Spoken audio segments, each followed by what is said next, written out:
प्रिय बंधू-भगिनींनो, मी father doctor Patrick Marcelin D'Souza. मी आज माकृत शुभवर्तमान धडा पहिला वचन 29 ते 39. येशू अनेकांना बरे करतो, एकांत ठिकाणी प्रार्थना करतो, उपदेश करतो आणि भूते काढतो, यावर मननचिंतन करत आहे. शुभवर्तमानातील या परिच्छेदात मार्क आपल्याला येशूने अनेक लोकांना बरे केल्याचा, एका निर्जन ठिकाणी प्रार्थना केल्याचा, गालिलातील सभास्थानात उपदेश केल्याचा आणि भूते काढण्याचा अहवाल देतो. जेव्हा तो सभास्थानातून ते बाहेर पडले, ते याकोब आणि योहान यांच्यासोबत शिमोन आणि अंद्रिया यांच्या घरी गेले. शिमोनची सासू तापाने अंथरुणावर पडली होती आणि त्यांनी लगेच येशूला तिच्याबद्दल सांगितले. म्हणून तो तिच्याकडे गेला, तिचा हात धरला आणि तिला उठण्यास त्याने मदत केली. तिचा ताप निघून गेला आणि ती त्यांची सेवा करू लागली. येथे उल्लेख आहे की येशू आणि त्याचे शिष्य शिमोन आणि अंद्रिया यांच्या घरी गेल्यावर येशूच्या शिष्यांनी येशूला सायमनच्या सासूच्या तापाविषयी सांगितले, जी अंथरुणाला खिळली होती, आणि येशूने तिला तिच्या तापातून बरे केले.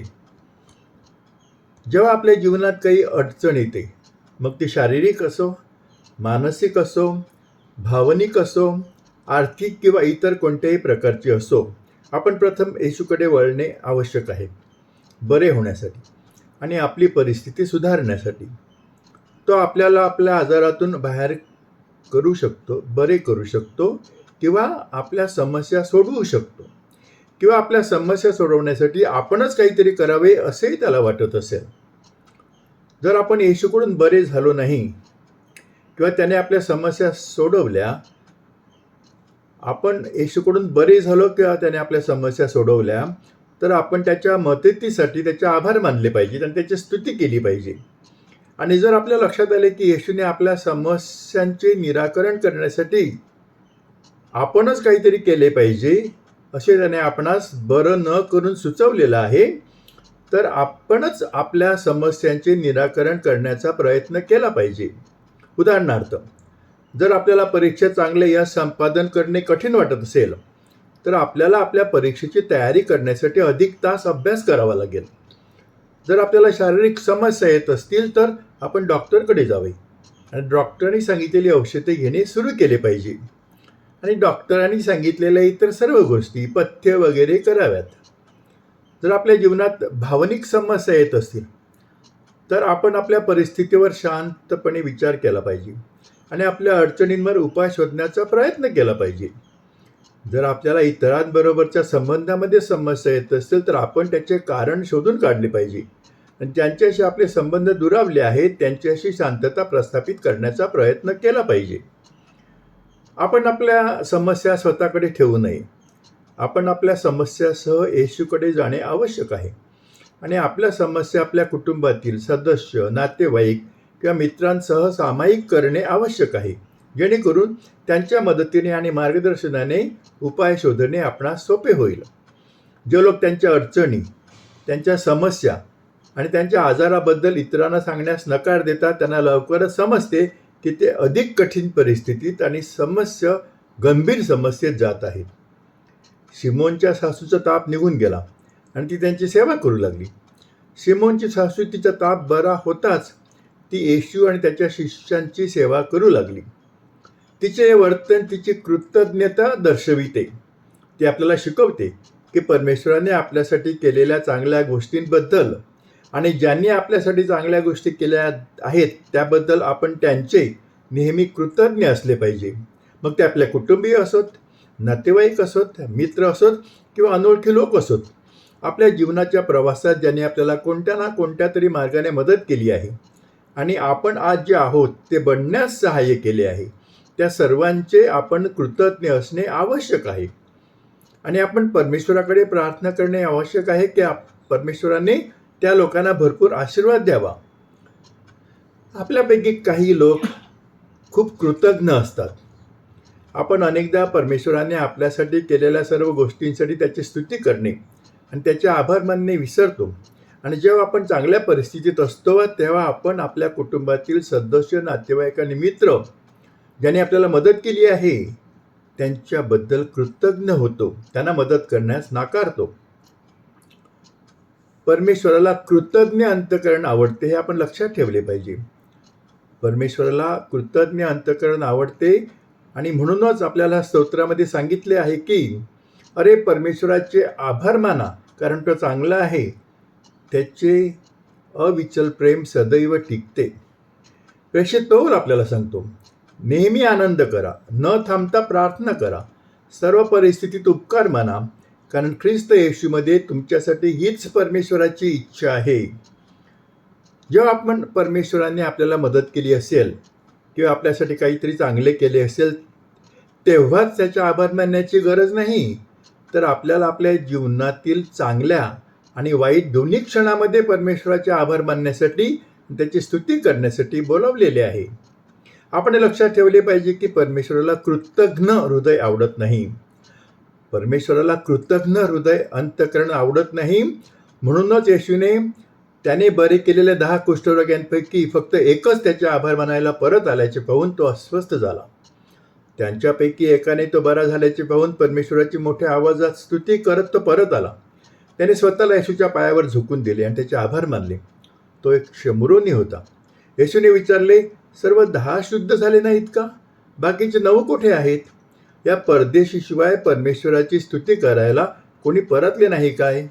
मग तो त्याला म्हणाला, उठ, जा, तुझ्या विश्वासाने तुला बरे केले आहे. म्हणजे आपल्याला इथे दिसते की जे परमेश्वराचे जे कृतज्ञ आहेत त्यांना पुरस्कृत केले जाते, त्यांना बक्षीस दिलं जातं, आणि जे परमेश्वराचे कृतज्ञ आहेत त्यांना त्याची कृपा मिळत नाही. त्या संध्याकाळी सूर्यास्तानंतर लोकांनी सर्व आजारी आणि भूतबाधा झालेल्या लोकांना येशूकडे आणले. संपूर्ण गाव दारापाशी जमले आणि येशूने अनेक रोग्यांना बरे केले. त्याने पुष्कळ भूतेही काढली, पण तो कोण होता हे त्यांना माहीत असल्यामुळे त्याने त्या भूतांना बोलू दिले नाही. येशूने अनेक लोकांना बरे केले, त्याने अनेक भूतेही काढली. हे अगदी स्पष्ट आहे की येशूमध्ये लोकांना सर्व रोगांपासून बरे करण्याची आणि भूते काढण्याची शक्ती आहे. आपण येशूवर दृढ विश्वास ठेवला पाहिजे की तो आपल्याला कोणत्याही रोगापासून बरा करू शकतो, आणि त्या विश्वासाने आपण आपल्या आजार आणि अडचणींसह येशूकडे जाणे आवश्यक आहे. आपले आजार बरे करायचे की नाही हे सर्वस्वी त्याच्यावर अवलंबून आहे, आणि आपल्यासाठी त्याची इच्छा स्वीकारण्यास तयार असणे हे आपल्यासाठी आवश्यक आहे. तो आपल्याला त्वरित बरा करू शकतो, जशी त्याने त्याच्या काळात बऱ्याच लोकांना केले आहे आणि आजही तो करत आहे. किंवा काही काळानंतर जेव्हा आपल्याला बरे होण्याची आपली वेळ येईल तेव्हा तो आपल्याला बरे करील. किंवा तो आपल्याला पाहिजे तितका काळ दुःख सहन करायला ठेवू इच्छित असेल तर असे दुःख आपल्यासाठी मुक्ती देणारे सिद्ध होणार आहे. असे त्याला वाटत असेल तर मुक्तिदायक किंवा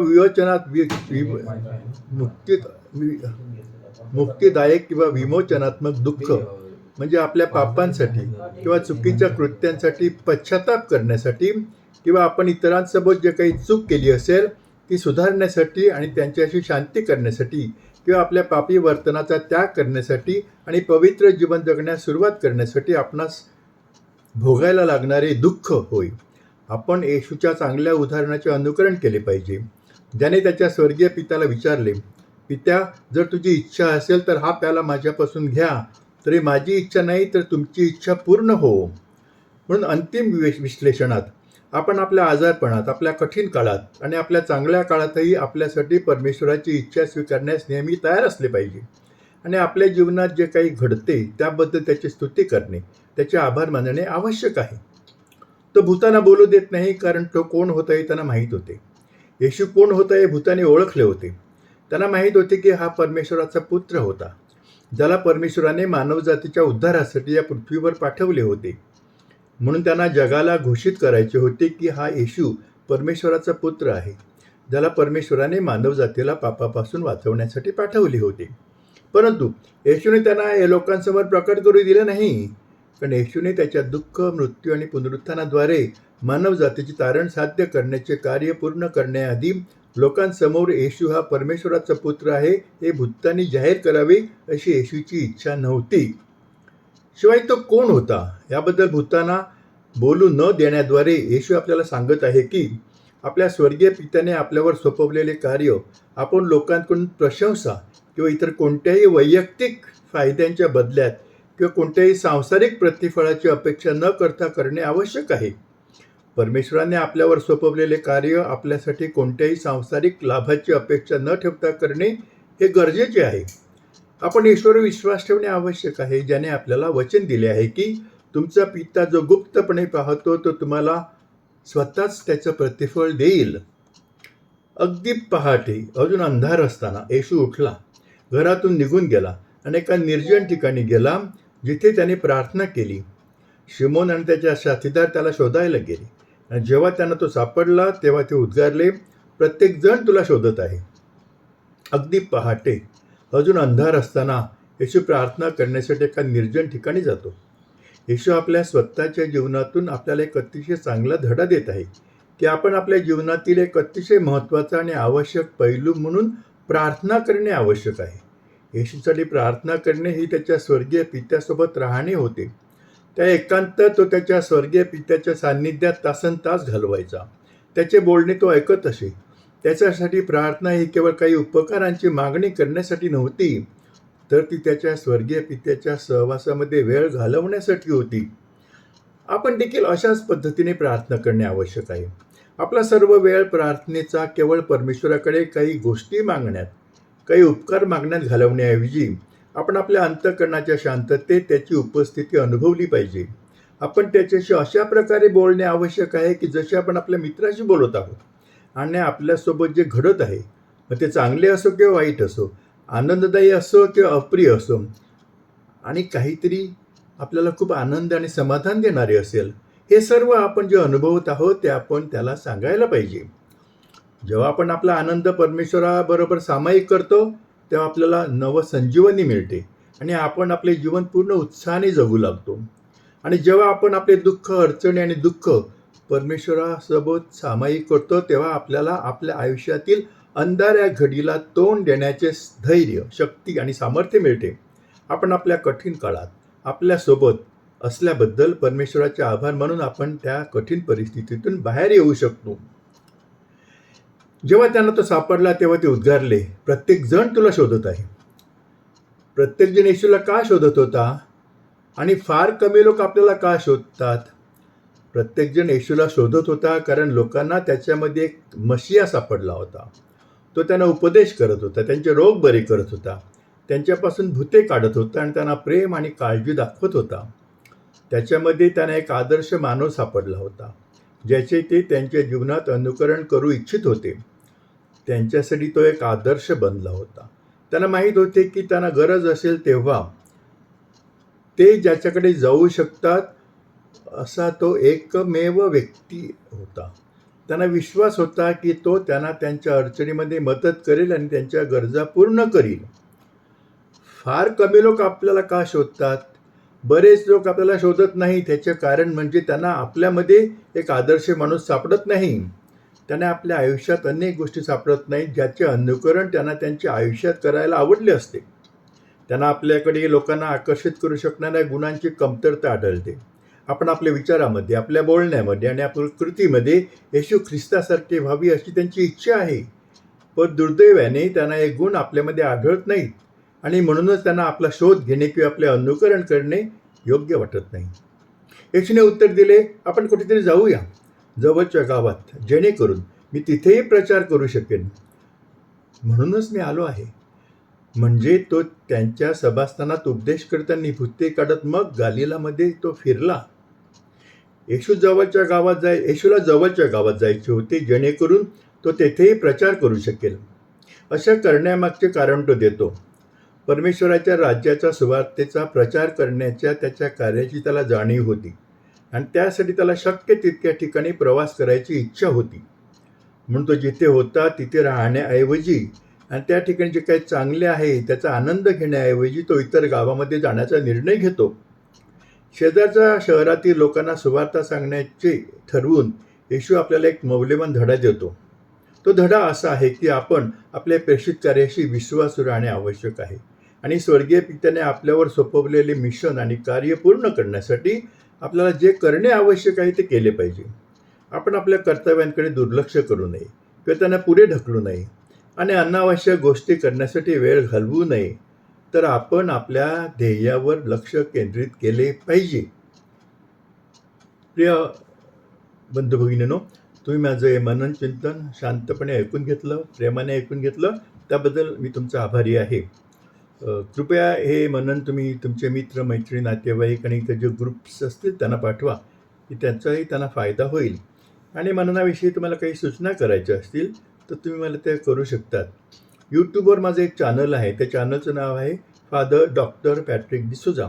या चॅनलवर मी वारंवार मानसोध्यात्मिक म्हणजे सायको स्पिरिच्युअल असे व्हिडिओज पाठवत असतो. त्याचा तुम्हाला खूप फायदा होईल. आणि माझ्या चॅनलला पुरस्कृत करा आणि तुमच्या जवळच्या लोकांना पण सांगा की माझ्या चॅनलला त्यांनी पुरस्कृत करावं, म्हणजे परमेश्वराचा आशीर्वाद तुमच्यावर भरपूर येईल. मी तुमच्यासाठी प्रार्थना करतो. हे प्रभू परमेश्वरा, ह्या सर्व लोकांना तुझा भरपूर आशीर्वाद दे. त्यांना आनंदामध्ये, शांतीमध्ये आणि प्रेमामध्ये ठेव. त्यांच्या इच्छा, आकांक्षा, स्वप्न तुझ्या इच्छेप्रमाणे पूर्ण कर. ही प्रार्थना मी तुझ्याकडे मोठ्या विश्वासाने आणि प्रेमाने करतो. आमेन. Thank you very much.